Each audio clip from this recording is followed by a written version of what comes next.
2-3 महीने बाद कराते, लेकिन इतना गंदा क्यों इधर से ही निकलता है? हमारा अंदर का टीवी में उसमें एसी में से नहीं होता कचरा, ये वाले में से निकलता है।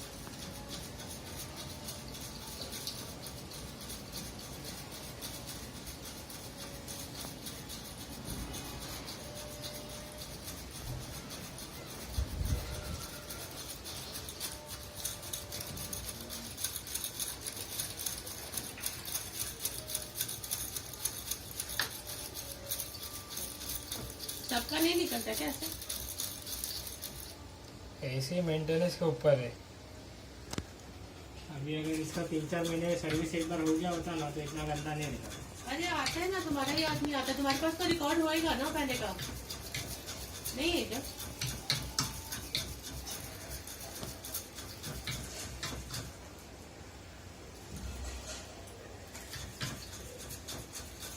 कितनी बार तो गैस भरवाया है इसके अंदर, वो गैस भी खत्म हो जाता है, लीक हो जाता है।